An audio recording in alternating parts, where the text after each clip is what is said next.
Welcome back, fantasy football people. So week 8 is in the books. We'll go over some of the studs and the duds and some of the injuries. Don't have all the final information about injuries, but we'll talk about them and some of the implications those injuries may have.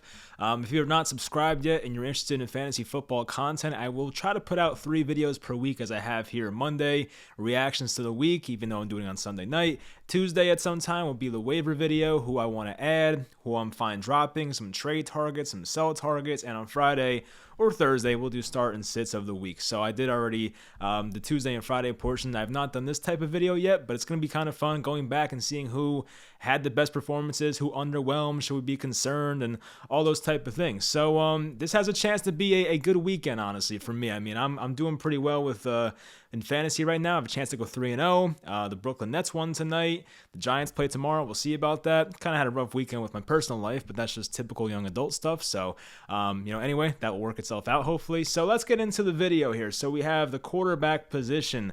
Josh Allen, 29 points this week. Of course, Josh Allen, one of the best fantasy quarterbacks out there. He played very well this week. Then you have Mike White, who this was a very, I don't think anybody expected this one to happen.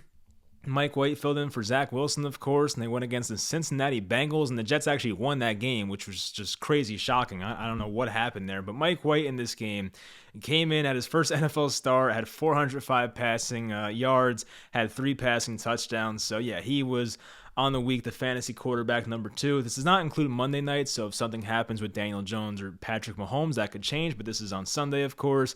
Jimmy Garoppolo came in at number 3 with 27.28 fantasy points, so that was not really expected. This is a guy that's kind of fighting for his job here with Trey Lance breathing down his neck here, but Jimmy Garoppolo had 2 rushing touchdowns in this game that kind of gave him the edge there. He had 322 passing yards as well, but Jimmy Garoppolo with a start that not many people expected. I mean, if you told me, honestly, that 2 of the top 5 starting quarterback starts were going to be from this Chicago and 49ers game, I'd be like, you're crazy, but it happened because Justin Fields is here as well. Anyway, Tom Brady was the number 1 quarterback coming into this week, and he keeps it up. Didn't have the best game in real life, but this is fantasy. He had 2 interceptions, but also had 375 passing yards and 4 passing touchdowns. That was good enough for quarterback number 4 so far. And then Justin Fields. Justin Fields had a really incredible running play. If you guys have not seen that play, go look it up. It was a 4th down play, and I don't know if it was like a speed option to the right, but basically he just reversed Fields and made people miss in the backfield. It was an awesome play by Justin Fields.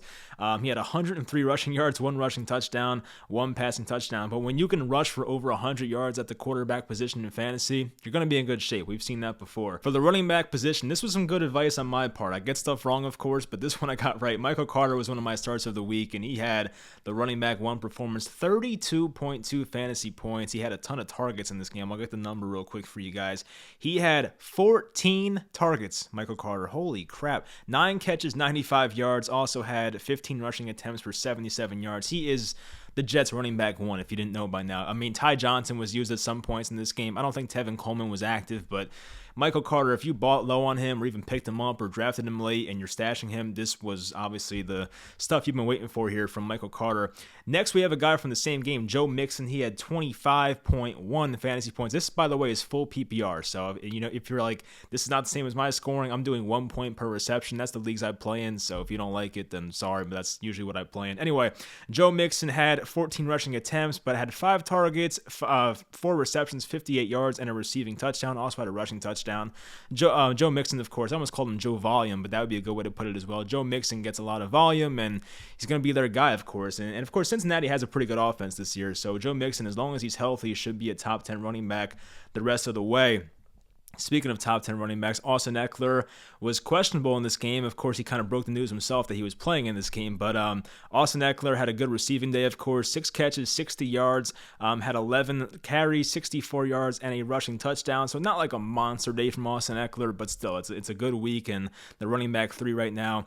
This was from Thursday night, but Aaron Jones had 24 points on the dot against the Arizona Cardinals, had 15 for 59 on the ground, 1 rushing touchdown, but also added 7 catches on 11 targets for 51 yards. So great to see Aaron Jones utilizing the passing game. Aaron Jones also almost caught a very long pass in this game, but he dropped it. I remember that play down the right sideline. A.J. Dillon's getting used a lot now in this offense. He had, I think, 16 carries, A.J. Dillon, so he's getting used. But if Aaron Jones can continue the goal line carries and get this receiving down work, Aaron Jones will be fine. There may be some weeks here and there where Aaron Jones kind of disappoints and doesn't find the end zone and is not utilizing the passing offense. But, if you want to use this as an opportunity to sell high on Aaron Jones and get a better running back, I can see that. But Aaron Jones should be fine going forward. I'm not going to be like, yeah, you have to sell him. So no, I'm not going to say that. Darrell Henderson, of course, he was kind of had a down week last week. Only had 9 fantasy points against the Lions last week, but bounced back here. 14 for 90 on the ground, a rushing touchdown. Had 2 targets, including a receiving touchdown. So 2 touchdowns on his day. That will get you in the top 5 most times. Darrell Henderson, probably once again a top 10 running back going forward as long as he's healthy in that great Rams offense. For wide receiver, we have A.J. Brown, number 1 at 31.5 fantasy points. Now, he played the Indianapolis Colts secondary. Not the easiest matchup, but A.J. Brown is just a different breed. He had 11 targets, 10 catches, 155 receiving yards, and a receiving touchdown. Once again, Julio Jones was out in this game, so obviously it's going to help him get more targets. But you can also say on the flip side, when Julio's playing, it kind of gives some attention away from A.J. Brown. So it's kind of like it'll work itself out, honestly. I mean, A.J. Brown was such a good buy candidate a couple weeks ago. Same thing with Chris Godwin, who's on this list. So, unfortunately, I was not making fantasy content a couple weeks ago, so I would have said that to you guys. But yeah, A.J. Brown and Chris Godwin were good buys. Michael Pittman, this is a guy that I actually told somebody to start. Somebody asked me in the comments, would you rather start Michael Pittman or Amari Cooper? They both had monster games based on this, but Pittman had more in this format, so hopefully you went with Pittman, whoever asked that question. But anyway, Pittman had 15 targets, 10 catches, 86 receiving yards, and 2 touchdowns. He started out with 2 touchdowns in like the first 5 minutes of the game, it felt like, but 15 targets on the day is awesome. That volume is great. If you drafted Michael Pittman in the middle rounds of your draft or traded low for him, it's looking great right now. As for Chris Godwin, I will say I traded for him a couple weeks ago, and I definitely benefited from the Antonio Brown injury. Now, Chris Godwin is going to have some weeks where he spikes and some where he goes low, like most players, but this probably is due to the Antonio Brown injury. When AB is back, it's going to take away targets from Chris Godwin. That's the way it goes. So, kind of ride this while it lasts. Now, Tampa's going on to their bye in week 9, so AB should be back in week 10, I would assume. So this might be the last time Chris Godwin has like back-to-back monster weeks. He had 25 last week, 28.0 this week. He had 12 targets, 8 receptions, 140 receiving yards, and a receiving touchdown.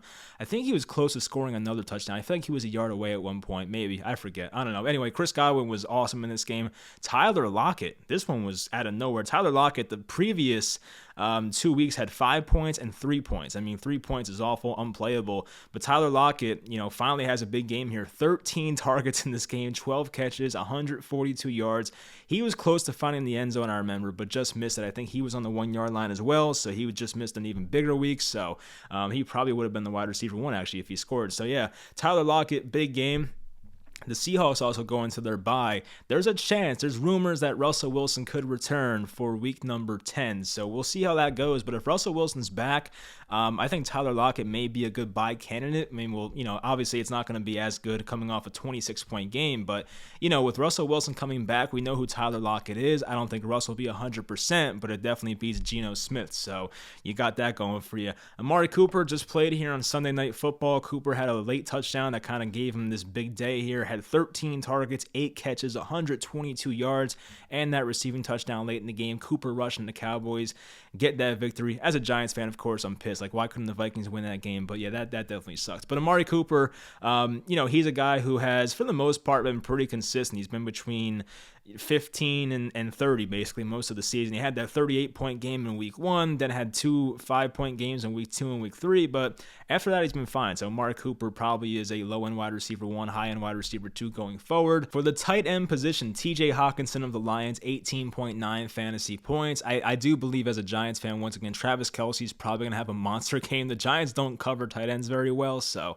I'm kind of expecting the worst here with Travis Kelce tomorrow. But for now, TJ Hawkinson is the tight end 1 on the week. Hawkinson was interesting. He started off the year very well, 25-point game in week 1, 20-point game in week 2, then fell to 3 points, 8 points, 4 points, but now he's kind of getting back on track here. Had 11 targets, 10 catches, 89 yards. If he found the end zone, it would have been an even bigger week, of course, for Hawkinson, so I would hold on to him right now. Dan Arnold, number 2. I'm actually kicking myself because I was in a situation where I was between Gronk and Dan Arnold in a league, and I'm actually very close in that league right now. If I picked Dan Arnold, probably would have won it for sure. But yeah, Dan Arnold actually is a pretty like low-key guy that you can pick up probably. I don't think most people in your league are paying attention to Dan Arnold, but that's a guy that Jacksonville traded for in like week 2 or 3, and they're using him like, I almost said Seattle, but Jacksonville. Marvin Jones did not have the best game. Laviska Shenault's very inconsistent, as we know. But Dan Arnold, if he's getting, this was a 10-target game. If he's getting around 10 targets per game at the tight end position, like I would take that for sure. So Dan Arnold should be picked up in your leagues, and he could possibly be like a starter every week. I mean, there's not much competition there. And Jacksonville, as we know, is always playing from behind, so that's definitely going to help as well. Anyway, he had 10 targets, 8 catches, 68 yards. Good for a tight end, of course. Pat Freiermuth, this was a guy that I talked about briefly in the start sit video. I said to be concerned about Chase Claypool because, in my opinion at least, with the Juju Smith-Schuster injury, I thought it would benefit Pat Freiermuth more, and we saw that here. Pat Freiermuth, coming off the bye here, had 7 targets, 4 receptions, 44 yards, and found the end zone. But even if he did not find the end zone in full PPR, that's still an 8.4 point day, which is not that bad for a tight end, of course, but the touchdown definitely helps. But Pat Freiermuth is another guy where I want to see one more week of it, but he's kind of entering that like must-start territory for a tight end, so we'll see how it goes next week. But definitely looking good for Pat Freiermuth right now. Speaking of another buy low candidate, Dallas Goedert had a pretty nice game here. He had 7 targets, 6 catches, 72 yards against the Detroit Lions. So, once again, it wasn't like the biggest game for Goedert, but without Zach Ertz there, he should be consistent going forward. I think Dallas Goedert's going to finish the year probably from here on out as like a top 6 or 7 tight end. So if you can buy kind of low on Dallas Goedert, definitely recommend that. And lastly, Brevin Jordan. I mean, I wouldn't really be concerned about this one. He had 4 targets, 3 catches, 41 yards, and a receiving touchdown. That's kind of what the tight end position is sometimes. Jordan, I think this was the first game he played. He had zeros up until this week. So I knew him coming out of Miami. He was a pretty decent athlete, but, we'll see if he keeps this up. If he puts this together for a couple more weeks, then hey, maybe we'll, take a look at Brevin Jordan. But for now, I'm not really too concerned about that. Next, for the flex spots, guys that did not make the top 5 at their respective positions, but they made the flex spot here for me. I'm kind of including this as an extra here. But Deebo Samuel had 9 targets, 6 catches, and 171 receiving yards. It sucks he could not find the end zone despite having 171. He was this close actually to finding the end zone. So he almost made a big week into like a monster week. He had a play where he caught a screen pass and took it like 80 yards down the left sideline, but just missed hitting that left pylon. I think his foot stepped out or something right before, so he could have had an even bigger week. But yeah, Deebo Samuel was awesome in this game. Next, we have DK Metcalf, had 22.3 fantasy points. Had a big day, of course. I mean, he had that awesome touchdown over somebody. He basically mossed somebody in the end zone. He had 6 targets in this game, 6 catches, 43 yards, but 2 receiving touchdowns. I think he had like not a garbage time touchdown, but Seattle pretty much had the game put away, and he found a late touchdown. So Metcalf has been playable despite Geno Smith being the starter. His lowest point total has been 11 so far this year. So Metcalf has been consistent and also having some big weeks as well, including this one. Jonathan Taylor comes in, 21.2 fantasy points.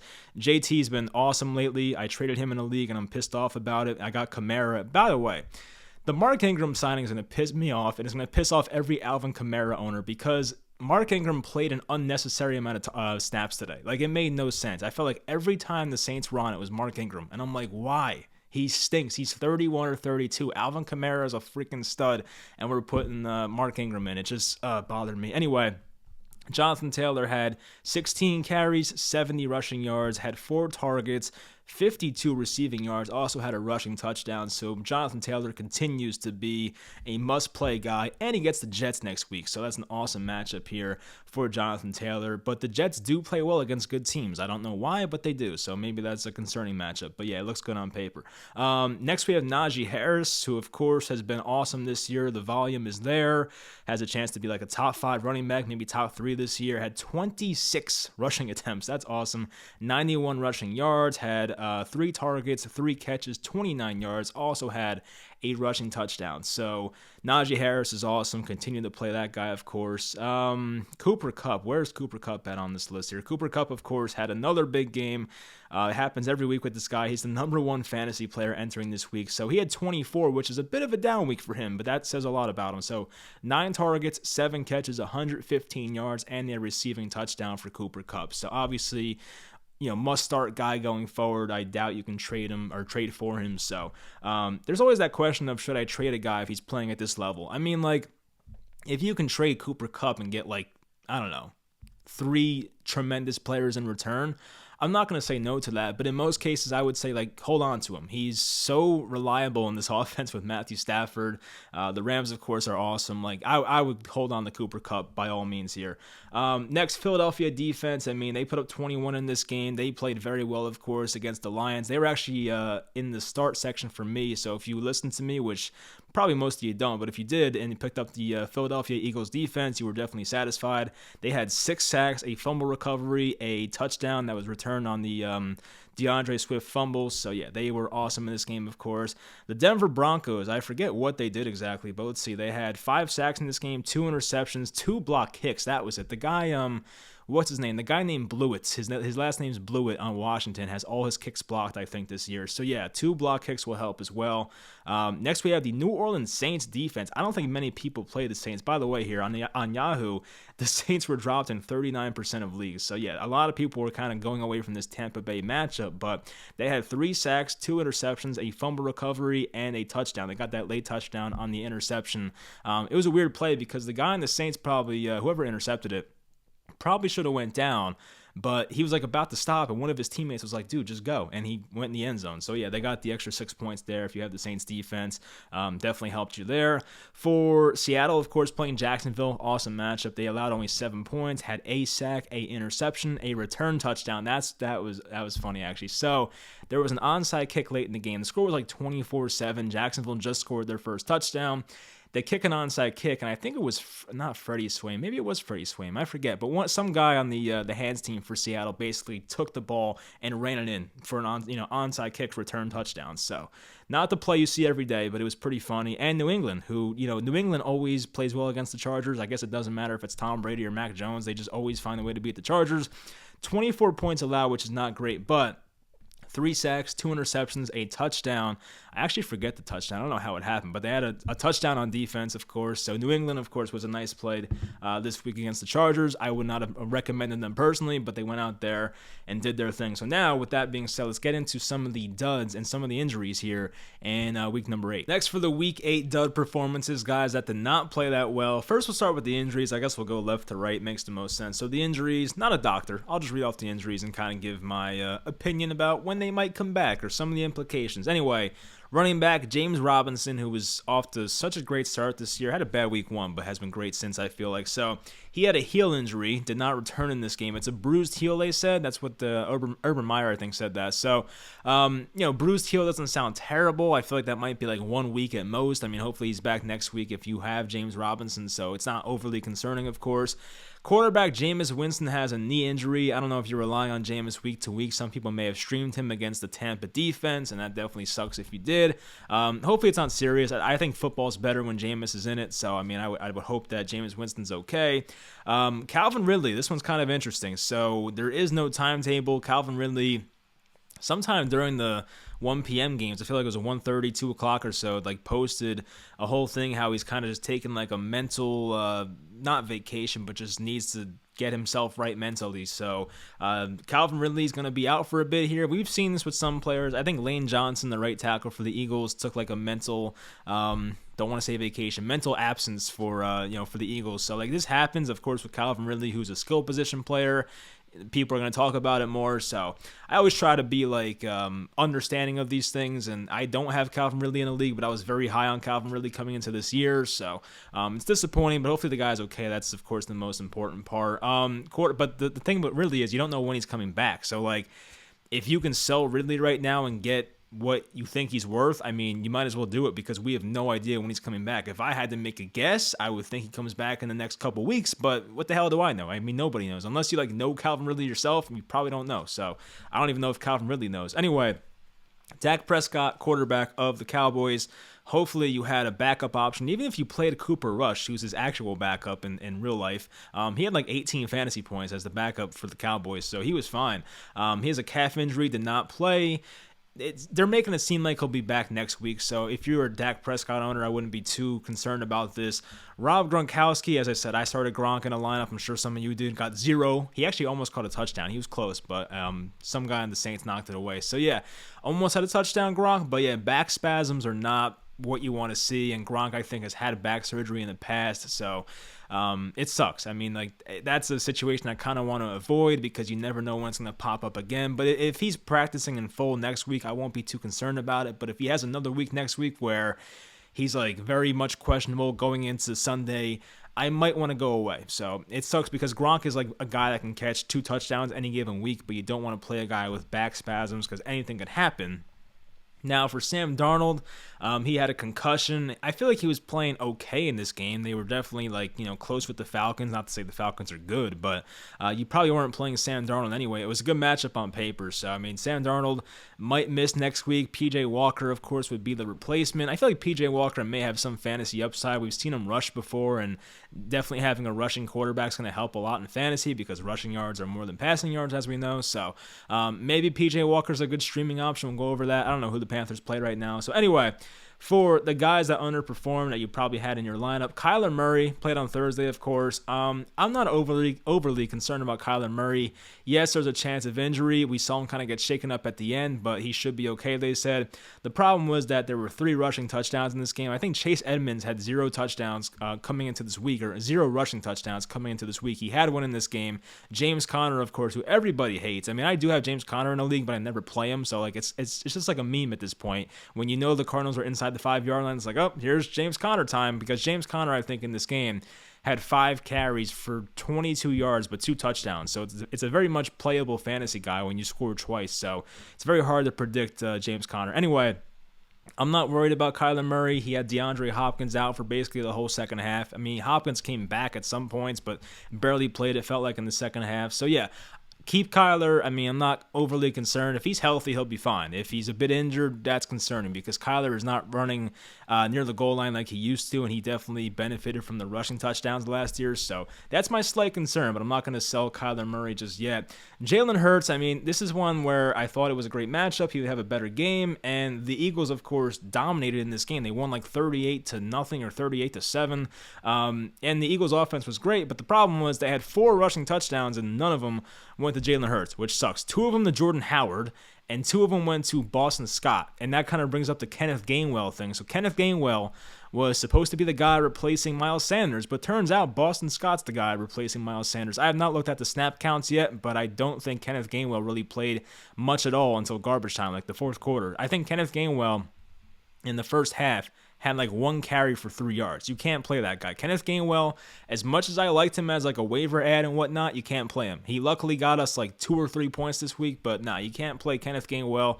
It seems like Boston Scott's their guy between the 20s, even the goal line, and Jordan Howard's that change of pace and goal line guy. So, yeah, I'm not playing Kenneth Gainwell. It's unfortunate. I mean, I guess you can drop him. I mean, what the hell's the point of keeping him? So that's a crappy situation. But for Jalen Hurts, I wouldn't do anything with him. It sucks that, this is a guy that was scoring 20-plus points every week. This was a great matchup. The Eagles scoring in the high 30s, but he unfortunately just could not find the end zone. That's really what changed the thing here, or changed his outcome.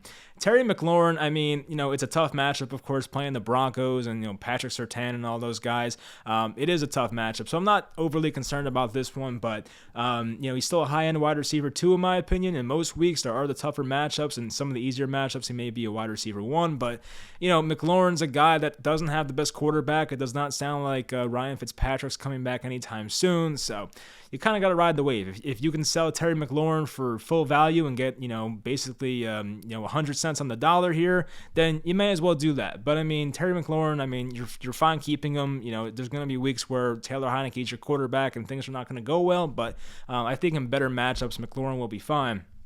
Mike Williams, this one's a bit more concerning. He's had back-to-back pretty bad weeks here for the Chargers. They were on their bye last week, but even the week before the bye when they played the Ravens, he was not good either. So he was third on the team in targets. Keenan Allen had like 11. I think Eckler had 10, I said before. So, Mike Williams was not getting targeted very much. And now that teams know Mike Williams is like that guy, like they're going to put more coverage on him and have more attention to him. So, I mean, Mike Williams can't go under the radar anymore. So, this is a matchup with Philly next week coming up for Mike Williams. That's not easy. I mean, Darius Slay's playing very well. Steven Nelson's playing well. Avonte Maddox is playing well in that Philly secondary. So, not the best matchup for Mike Williams, although it's hard to bench a guy that can single-handedly score 30 points and win you a week. But we'll get into that next week. For Devontae Smith, I mean, this is kind of like the Jalen Hurts experience. Jalen Hurts did not have many passing yards in this game. And I feel like if the Eagles are in games where they are favorites, and they were 3.5-point favorites, I think, into this game against Detroit, I would not play Devontae Smith in those situations, because you want a game where there's going to be garbage time for the Eagles offense and they're from behind and passing the ball more. The Eagles want to run the ball when they're up. That's pretty much how it's going to go. And we saw it this week with Boston Scott and Jordan Howard once again. So you're going to get these like very much inconsistent weeks out of Devontae Smith. He's going to have weeks where he gets 17 and then goes back down to 4 and then goes back to 14, then has 3. I mean, it's going to be frustrating. So you got to pick in the right matchups here with Devontae Smith. If you want to sell him to like an Eagles fan or someone that thinks he's great, then you could do that because it's going to be frustrating. Derrick Henry, I mean, look, if you're a Derrick Henry owner, you can't complain. He's been phenomenal. So he had a bunch of carries. I think he had 28 carries in this game, just was not efficient, did not find the end zone, was not targeted once in this game in the receiving game. So I'm not concerned about it. I mean, the Colts basically had their entire game plan to just stop Derrick Henry. So when you do that, it's going to be tough for Derrick Henry. But they play the Rams next week, I believe, and that should be a high-scoring game. But like the Rams are a pretty good defense, and they're pretty good against the run, I believe. So that's going to be a tough one as well. But I'm not benching Derrick Henry. I'm not trading Derrick Henry. Like, this guy has some of the best volume in the NFL. So like, I would not trade him. I would just hold on and hope for a better result next week. If you're getting 28, 29 carries, you're going to be fine in most cases. Nick Chubb. Now, this one's interesting. Nick Chubb had like a 7-point week, I believe. He had 16 carries, and I think Dearness Johnson had 4 carries. So he out-carried him 16-4. And with Kareem Hunt, who is the usual backup for the Browns, out now in IR, we don't know when he's coming back. And the Browns, I think, have a bye in like week number 13 or 14. So, I mean, we'll see when Kareem Hunt comes back. But I think right now, Nick Chubb is a fine buy low. Like, if you can buy low on Nick Chubb and his owner is concerned about the injury and the bad performance coming off the calf injury, I'm fine buying Nick Chubb, because if he's getting 16 carries to Dearness Johnson's 4, he's going to have a great workload going forward. We know how good the Browns' offensive line is. I think Jack Conklin, the right tackle, got hurt today, but for the most part, the Browns' offensive line is great. The one problem I have is Baker Mayfield is injured right now, and he sucks. Like, the Browns' offense, as long as Baker's hurt, is not going to be that good. So that's my concern about them, but Nick Chubb, I feel like volume-wise, is going to be better than he has in the past. But the problem is that the Browns' offense is not going to be as good as it has in the past. So if you want to take the volume, I'm fine trading for Nick Chubb. I feel like that's a good buy low. No Kareem Hunt once again. That's a good guy to possibly invest in if his owner's freaking out right now. Kyle Pitts, definitely a huge letdown week after 2 back-to-back awesome weeks for him. He dropped a pass earlier in this game. Left sideline, Matt Ryan put it in the breadbasket and it went through his hands, so it was not a good look there for Kyle Pitts. But yeah, I mean, he was still targeted like 7 or 8 times, so I'm not concerned about the targets. And, with Calvin Ridley, it's kind of the same thing as I said about A.J. Brown and Julio Jones before. It's going to benefit A.J. Brown if Julio's back in a way, but also it's better to get more targets. So in this situation, with Calvin Ridley out, Kyle Pitts will probably get more targets, but if Calvin Ridley was there, it's going to give more attention to Calvin Ridley and less for Kyle Pitts. If Kyle Pitts is the only target in town, defenses will go all out to stop him. And I mean, Russell Gage is not scaring defensive opponents and whoever else. I mean, Cordero Patterson definitely would scare some people, but, it would definitely help, I feel like, to have Calvin Ridley. So, keep an eye on it, but Kyle Pitts, you can't bench him. I'm fine. I would trade for him, honestly, coming off this performance. I'm fine with Kyle Pitts going forward. He's a freak athlete. He'll be fine going forward. And Noah Fant, he's another guy who had a rough game here. I think he had like 4 or 3 fantasy points in this one. The concern I have is that Jerry Jeudy is now back, so that's another weapon added here to the offense with already Courtland Sutton and Tim Patrick and, Jerry Jeudy once again. His backup, Albert O, I can't pronounce that last name. I forget what it is. But Albert O, the backup tight end for the Broncos, had like 3 or 4 catches in this game as well. So Noah Fant, it's going to happen, but I still think he'll get his targets. He's still a top 10 tight end in my opinion, and he gets a good matchup with the Dallas Cowboys next week. We just saw tonight what Tyler Conklin, the Vikings tight end, did to them. So not like Conklin went off, but like it was a pretty easy matchup for him. So I think Fant, I think he'll bounce back next week. If he doesn't bounce back against Dallas, then I'll be concerned, but I'm giving Noah Fant another week. So that's pretty much it for the concerns. There was someone else I wanted to talk about. Justin Jefferson. I mean, Justin Jefferson, he was a bit banged up in this game at one point, left for a few plays. I'm not concerned about Jefferson. Once again, if you can buy low on Justin Jefferson, definitely would do that. I know against Dallas, you're expecting better results against a pass defense that's not that great, but sometimes guys just have bad games and great matchups. It happens. It's fantasy football. So if I can buy Justin Jefferson right now on the cheap, I'm definitely doing that. Not concerned about him whatsoever. I mean, we'll find out if he's injured or not, but he came back and played, so he should be fine. But yeah, Justin Jefferson was definitely disappointing. Even Dalvin Cook to an extent, but he got his workload. I mean, we saw Madison play sometimes, but Dalvin Cook's fine as well as long as he's healthy. So, that will do it for this video. Hopefully everyone enjoyed. Once again, we'll do the fantasy waivers coming up on probably Monday night, Tuesday morning. I'll have that uploaded, so hopefully you guys stay tuned for that. And tomorrow, if you made it this far in the video, I'm actually going to stream the Giants game, Giants-Chiefs, of course, and hopefully the Giants pull off an upset there. So if you want to watch that, I'll probably tweet it out tomorrow, so I'll let you guys know and put it in the community page. Anyway, hope you guys enjoyed this video, and I will talk to you guys next time.